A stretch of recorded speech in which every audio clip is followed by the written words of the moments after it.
guys, welcome back to my channel, Make It With Mecca. I am your host, Mecca.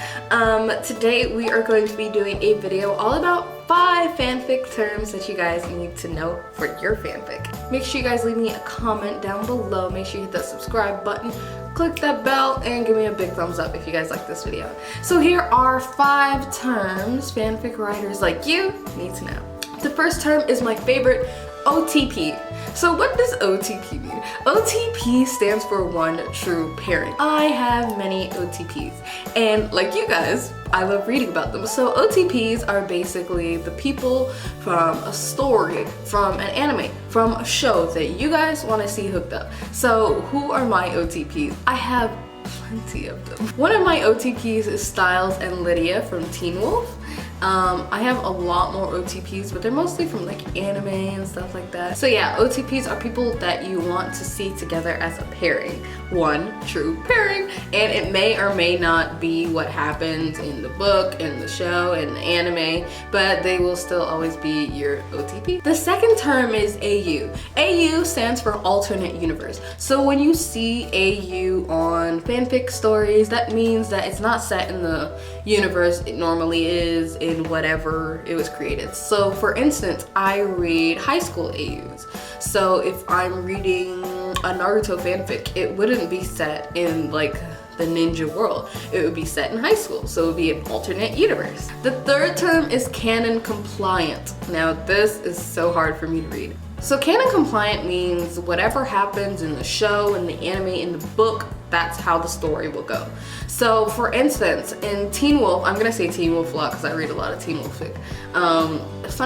Funny enough, I've never really watched the whole season of that show. Anyway, in Teen Wolf, okay, no. Let me pick a more popular one. So for instance, in Naruto, I'm gonna say Naruto because I watch a lot of Naruto and I read a lot of the fanfic. In Naruto, Sasuke comes back to the village at the end and he ends up going on a journey all by himself, where Sakura later joins him. So a canon compliant story would be a story that's following the progression of that anime. So because Sasuke came back at the end of Naruto, in the story, Sasuke will be coming back at the end of Naruto. Or because Neji died.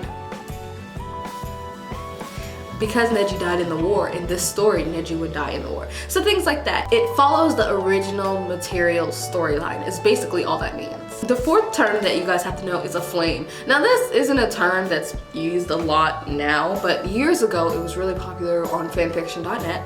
So flame is basically a bad review on your story because of whatever reason. A reader didn't like it, something happened, the story sucks, things like that. So basically a flame is a bad review, or on YouTube it'd be a bad comment or a dislike and things like that.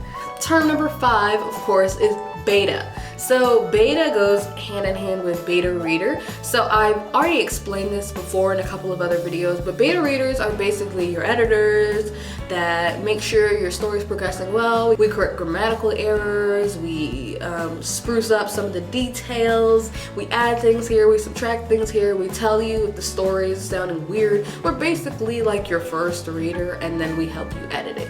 Because you always want to get someone to edit your work. You never turn in like a paper for school without somebody else reading it, because it might sound good to you, but it might suck to somebody else. So that's why it's really important to have a beta reader if you plan on writing more professionally, and not even professionally. If you just want people to enjoy your stories more, it's very, very, very, very, very, very important to have a beta reader. So those were the 5 terms that you needed to know for your fan fiction. I will see you guys in the next video. I will give you 5 more terms that you need to know.